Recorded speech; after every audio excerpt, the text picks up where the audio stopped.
Hello friends, ഞാൻ doctor Rajesh Kumar. കേരളത്തിലുൾപ്പെടെ കോവിഡിൻ്റെ രണ്ടാം തരംഗം ക്രമേണ കുറഞ്ഞു വരികയാണ്. ഓരോ ദിവസവും പുതിയതായി ബാധിക്കപ്പെടുന്ന രോഗികളുടെ എണ്ണം കുറഞ്ഞു വരുന്നു. TPR നിരക്ക് കുറഞ്ഞു വരുന്നുണ്ട്. ഈ ഒരു സാഹചര്യത്തിൽ ലോക്ക്ഡൗണിൽ നിന്നും നമ്മളെല്ലാം പ്രതീക്ഷിക്കുന്ന രീതിക്ക് പതിയെയുള്ള ഇളവുകളും വരും ദിവസങ്ങളിൽ നമുക്ക് ലഭിക്കും.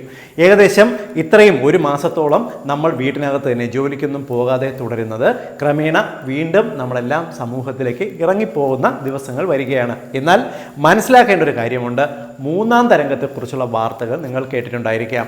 ഒരുപക്ഷെ നിങ്ങൾക്ക് ഓർമ്മയുണ്ടാകും, കോവിഡിൻ്റെ ഒന്നാം തരംഗം കഴിഞ്ഞ വർഷം വന്ന സമയത്ത്, അത് കുറഞ്ഞു വന്ന സമയത്ത് ഞാൻ ഉൾപ്പെടെയുള്ള ഡോക്ടർമാർ എല്ലാവരും തന്നെ രണ്ടാം തരംഗത്തിനെക്കുറിച്ചും രണ്ടാം തരംഗം വന്നാൽ ഒരുപക്ഷെ കഠിനമാകാനുള്ള സാധ്യതയെക്കുറിച്ച് മുന്നറിയിപ്പ് തന്നിരുന്നു. അതേപോലെ തന്നെ ഇപ്പോൾ രണ്ടാം തരംഗം വരികയും ഒരുപാട് മരണങ്ങൾ, നമ്മുടെയൊക്കെ അറിയാവുന്ന പ്രിയപ്പെട്ട ഒരുപാട് പേർ പല സ്ഥലങ്ങളിലും മരണപ്പെടുകയുണ്ടായി. എന്നാൽ ഇപ്പോൾ ഇതാ അതും കുറഞ്ഞ് ഇനി നമ്മൾ വീണ്ടും സമൂഹത്തിലേക്ക് ഇറങ്ങുകയാണ്. ഈ ഒരു സാഹചര്യം നമ്മൾ കൃത്യമായിട്ട് ശ്രദ്ധിച്ചു കഴിഞ്ഞാൽ ഡെഫിനറ്റ്ലി നമുക്ക് ഇനി വരാൻ പോകുന്ന മൂന്നാം തരംഗത്തിൻ്റെ കാഠിന്യം നന്നായിട്ട് കുറയ്ക്കാൻ സാധിക്കും. മൂന്നാം തരംഗം ആരോഗ്യ പ്രവർത്തകർ പ്രതീക്ഷിക്കുന്നത് ഈ വർഷം അവസാനത്തോടുകൂടി, നവംബർ അവസാനത്തോടുകൂടിയോ ഡിസംബറിലൂടെയോ വരാൻ സാധ്യതയുണ്ട് എന്നുള്ളത് തന്നെയാണ്. എന്നാൽ ഈ ഒരു സാഹചര്യം നമുക്ക് മറികടക്കണം എന്നുണ്ടെങ്കിൽ ഇനി വീണ്ടും ഈ ലോക്ക്ഡൗൺ പിൻവലിക്കുമ്പോൾ പൊതുസമൂഹത്തിലേക്ക് ഇറങ്ങുന്ന നമ്മൾ ഓരോരുത്തരും ഇതിനു വേണ്ടി ശ്രദ്ധിക്കേണ്ട ഒരു കാര്യമുണ്ട്.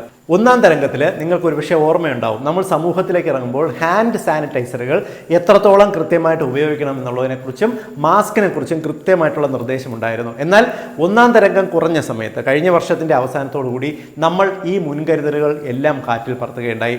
എല്ലാ കടകളുടെയും ഷോപ്പുകളുടെയും മുന്നിലെല്ലാം തന്നെ നോക്കുകുത്തികളെ പോലെ സാനിറ്റൈസറുകൾ ഇരിക്കാൻ തുടങ്ങി. ആരും ഉപയോഗിക്കുന്നില്ല. കൈകളിൽ ആരും സാനിറ്റൈസറുകൾ കരുതാത്ത ഒരവസ്ഥയുണ്ടായി. എന്നാൽ മൂന്നാം തരംഗം തടയണമെന്നുണ്ടെങ്കിൽ ഇവിടെ നമുക്ക് സാനിറ്റൈസറും മാസ്കും ഒരു പ്രധാന പങ്ക് വഹിക്കും. ഇപ്പോൾ ഈ ലോക്ക്ഡൗൺ പിൻവലിക്കുന്ന സമയം മുതൽ തന്നെ ഈ ഒരു കാര്യം നമ്മൾ പ്രത്യേകം ശ്രദ്ധിക്കണം. എന്നാൽ പലർക്കും ഇപ്പോഴും ഹാൻഡ് സാനിറ്റൈസറുകൾ എങ്ങനെ ശരിയായി ഉപയോഗിക്കണം എന്നുള്ളതിനെക്കുറിച്ച് വലിയ അറിവില്ല. ഹാൻഡ് സാനിറ്റൈസറുകൾ പലരും കുളിച്ചതിന് ശേഷം, കുളിച്ച് റെഡിയായി പുറത്തേക്ക് ഇറങ്ങുന്നതിന് മുമ്പ് കൈകളിൽ ഒന്ന് പുരട്ടുന്നു, സാനിറ്റൈസ് ചെയ്യുന്നു, പുറത്തേക്ക് ഇറങ്ങുന്നു എന്ന രീതിയാണ് പലരും പ്രയോഗിക്കുന്നത്. മാത്രമല്ല പലരും ശരിയായിട്ട് ഹാൻഡ് സാനിറ്റൈസറുകൾ ഉപയോഗിക്കാനുള്ള രീതി അറിഞ്ഞുകൂടാത്തതുകൊണ്ട് കാണിക്കുന്ന മണ്ടത്തരങ്ങൾ, വിഡ്ഢിത്തങ്ങളും ഒരുപക്ഷെ വീഡിയോകൾ നിങ്ങൾ സോഷ്യൽ മീഡിയയിൽ കണ്ടിട്ടുണ്ടാകാം. ഈ ഒരു സാഹചര്യത്തിൽ കോവിഡിൻ്റെ മൂന്നാം തരംഗത്തിനെ പ്രതിരോധിക്കണം എന്നുണ്ടെങ്കിൽ നമ്മൾ ഹാൻഡ് സാനിറ്റൈസറുകൾ കൃത്യമായി ഉപയോഗിക്കണം. അതുകൊണ്ട് ഹാൻഡ് സാനിറ്റൈസറുകൾ എങ്ങനെ എളുപ്പത്തിൽ കൃത്യമായി ഉപയോഗിക്കണമെന്ന് ഞാനിപ്പോൾ സിമ്പിളായിട്ടൊന്ന് വിശദീകരിക്കാൻ നിങ്ങളൊന്ന് ശ്രദ്ധിക്കുക. നിങ്ങളുടെ കയ്യിലേക്ക് നിങ്ങൾ ഹാൻഡ് സാനിറ്റൈസറുകൾ പലരും സ്പ്രേ ചെയ്യുന്നത് കാണാം, ഇല്ലെങ്കിൽ ഒരല്പം കയ്യിൽ ഒഴിക്കുന്നത് കാണാം. എന്നാൽ അത് പോരാ. നിങ്ങൾ എപ്പോഴും ചെയ്യേണ്ടത് ഇടത് കൈയിലേക്ക് അത്യാവശ്യം നല്ല ഒരു എമൗണ്ട്, നമുക്ക് കയ്യിൽ അത്യാവശ്യം എടുക്കാൻ പറ്റുന്ന ഒരു എമൗണ്ട് കയ്യിൽ എടുത്തതിന് ശേഷം വലത് കൈ കൊണ്ട് പൂർണ്ണമായും ഉള്ളം കൈയിൽ ഇത്തരത്തിൽ സാനിറ്റൈസ് ചെയ്യുക. പുറകിലുള്ള ഭാഗം ഇത്തരത്തിൽ നമ്മൾ നന്നായിട്ട് റബ്ബ് ചെയ്യുക. അതിനുശേഷം ഓപ്പോസിറ്റ് സൈഡ് നമ്മൾ ഈ കൈ വെച്ച് റബ്ബ് ചെയ്യുക. അതിനുശേഷം നമ്മളുടെ വിരലുകൾ നന്നായിട്ട് നമ്മളിങ്ങനെ റബ്ബ് ചെയ്യുക. ഓരോ വിരലുകളും റബ്ബ് ചെയ്തതിന് ശേഷം നമ്മുടെ കൈകളുടെ മണിബന്ധം നമ്മൾ കൃത്യമായിട്ട് റബ്ബ് ചെയ്യുക. ഈ ഒരു രീതിയിൽ വേണം നിങ്ങൾ സാനിറ്റൈസറുകൾ ഉപയോഗിക്കാൻ. ഒരിക്കലും നിങ്ങൾ കയ്യിൽ വെറുതെ പേരിനൊന്ന് ചെയ്ത് ഇങ്ങനെയൊന്ന് കാണിച്ചത് കൊണ്ട് മാത്രം നമുക്ക് വൈറസിനെ തടയാൻ പറ്റില്ല. ഇനി നമ്മൾ മനസ്സിലാക്കേണ്ടത് എപ്പോഴൊക്കെയാണ് ഹാൻഡ് സാനിറ്റൈസറുകൾ ഉപയോഗിക്കേണ്ടത് എന്നാണ്. ഒരു തവണ യൂസ് ചെയ്ത് കഴിഞ്ഞാൽ എത്ര സമയം അതിൻ്റെ ആക്ഷൻ നിൽക്കുമെന്ന് വിശദീകരിക്കാം. ഹാൻഡ് സാനിറ്റൈസറുകൾ നമ്മളെ വൈറസുകളെ തേടിപ്പിടിച്ച് കൊല്ലുകയല്ല ചെയ്യുന്നത്.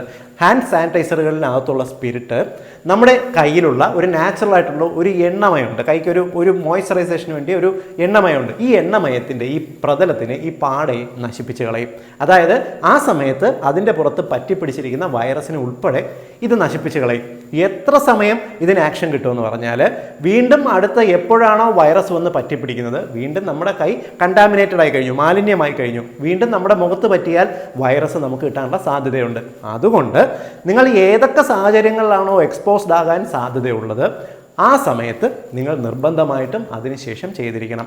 ഉദാഹരണത്തിന്, നിങ്ങളൊരു കടയിലേക്ക് പോകുന്നു, നിങ്ങൾ ഒരു വാഹനത്തിൽ നിന്നും ഇറങ്ങി കടയിലേക്ക് കയറുന്നതിന് മുൻപ് നിങ്ങൾ സാനിറ്റൈസ് ചെയ്താൽ നിങ്ങളിൽ നിന്നും ആ കടയിലുള്ളവരിലേക്ക് വൈറസ് പടരാനുള്ള സാധ്യത ഇല്ലാതാകുന്നു എന്നാണ് അർത്ഥം. മാത്രമല്ല, നിങ്ങൾ കടയിൽ നിന്നും സാധനങ്ങളെല്ലാം വാങ്ങിച്ചു കഴിഞ്ഞ് ഇറങ്ങുമ്പോൾ സാനിറ്റൈസ് ചെയ്താൽ അവിടെ നിന്നും നിങ്ങളുടെ കയ്യിൽ പറ്റിപ്പിടിച്ചിരിക്കുന്ന വൈറസിനെ നമ്മൾ കളയുന്നു എന്നാണ് അർത്ഥം. ഇത്തരത്തിൽ നമ്മൾ ഏതൊരു സാഹചര്യത്തിലേക്ക് പോകുമ്പോൾ, നമ്മൾ ഓഫീസിലേക്ക് കയറുന്നതിന് മുൻപും ഇറങ്ങിയതിന് ശേഷവും നിങ്ങൾ കൈകൾ നിർബന്ധമായും സാനിറ്റൈസ് ചെയ്തിരിക്കണം. മാത്രമല്ല, നിങ്ങൾ തിരിച്ച് വീടുകളിലേക്ക് എത്തി നിങ്ങളുടെ വീട്ടിൽ പ്രവേശിക്കുന്നതിന് മുൻപ്, നിങ്ങളുടെ വീട്ടിലുള്ള ആരെയും തൊടുന്നതിന് മുൻപ്, കോണ്ടാക്റ്റ് വരുന്നതിന് മുൻപ് നിങ്ങളുടെ കൈകൾ സാനിറ്റൈസ് ചെയ്തിരിക്കണം. നിങ്ങളുടെ മൊബൈൽ ഫോൺ നിങ്ങൾ സാനിറ്റൈസ് ചെയ്തിരിക്കണം. ഇത്രയും കാര്യങ്ങൾ ബേസിക് ആയിട്ട് നിങ്ങൾ ശ്രദ്ധിക്കണം. മാത്രമല്ല, പുറത്തേക്ക് പോകുന്നവർ, സമൂഹത്തിൻ്റെ ഇടയ്ക്ക് തിരക്കിലേക്ക് പോകുന്നവർ നിർബന്ധമായിട്ടും ഡബിൾ മാസ്കിംഗ്, അതായത് ഉള്ളിൽ നമ്മളൊരു സർജിക്കൽ മാസ്കും പുറമേ ഒരു തുണി മാസ്കും ഇങ്ങനെ കൃത്യമായിട്ട് ഉപയോഗിച്ച് കഴിഞ്ഞാൽ, അതോടൊപ്പം സാനിറ്റൈസും ചെയ്ത് കഴിഞ്ഞാൽ നമുക്ക് കോവിഡിൻ്റെ 3ാം തരംഗത്തിനെ വലിയ കാഠിന്യമില്ലാതെ തീർച്ചയായിട്ടും തടയാൻ സാധിക്കും. ഇനി എനിക്ക് നിങ്ങളോട് ഒരു റിക്വസ്റ്റ് കൂടിയുണ്ട്, ഒരു അപേക്ഷ കൂടിയുണ്ട്. നമ്മൾ ഈ ലോക്ക്ഡൗൺ സമയത്ത് കേരളത്തിലെ 70% പേര് ഒരു ജോലിയുമില്ലാതെ വീടുകളിൽ കഴിയുന്നവരാണ്.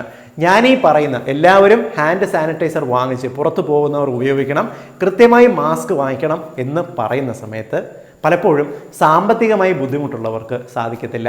ഒരുപക്ഷെ അവരുടെ കയ്യിൽ ഒരു 50 രൂപയോ 100 രൂപയോ കിട്ടിയാൽ അവർ വീട്ടിലേക്കുള്ള അരി മറ്റു പച്ചക്കറികളും വാങ്ങിക്കാനേ ശ്രമിക്കത്തുള്ളൂ. ഒരിക്കലും സാനിറ്റൈസർ പോലുള്ള ഒരു കാര്യത്തിന് ഡെഫിനറ്റ്ലി അവർക്ക് സമയം തികയത്തില്ല. അതുകൊണ്ട് എൻ്റെ ഒരു അപേക്ഷ ഈ കേരള ഗവൺമെൻറ്റിനോടാണ്. നിങ്ങൾ ഫ്രീ ആയിട്ട് എല്ലാ വീടുകളിലും കിറ്റ് എല്ലാ മാസവും നൽകുന്നുണ്ടല്ലോ, അതോടൊപ്പം ഒരു സാനിറ്റൈസർ നൽകാൻ ശ്രമിക്കുക.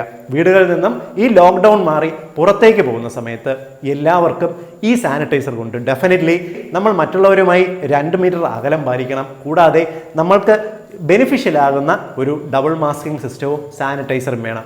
ഈ ഒരു സാഹചര്യത്തിൽ അവർക്ക് ഇതിലേക്ക് പണം ചെലവഴിക്കാനുള്ള ബുദ്ധിമുട്ടുള്ളത് കൊണ്ട് ഗവൺമെൻറ് കിറ്റിനോടൊപ്പം അവർക്ക് പുറത്തേക്ക് ഇറങ്ങുന്നവർക്ക് വേണ്ടിയെങ്കിലും ഒരു 5 സർജിക്കൽ മാസ്കും അതോടൊപ്പം ഓരോ സാനിറ്റൈസറുകളും ഒരു വീട്ടിലേക്ക് നൽകുന്നത് നന്നായിരിക്കും. മാത്രമല്ല, ലോക്ക്ഡൗൺ പിൻവലിക്കുന്ന ഈ ഒരു സമയത്ത് കേരളത്തിലെ സന്നദ്ധ സംഘടനകളും ആരോഗ്യ പ്രവർത്തകരും തന്നാൽ കഴിയുന്ന വിധം എല്ലാ വീടുകളിലും, എല്ലാ കുടുംബയോഗങ്ങളും വഴിയെങ്കിലും എല്ലാ വീടുകളിലേക്കും സാനിറ്റൈസറുകളും മാസ്കുകളും എത്തിയെന്ന് ഉറപ്പുവരുത്തുക.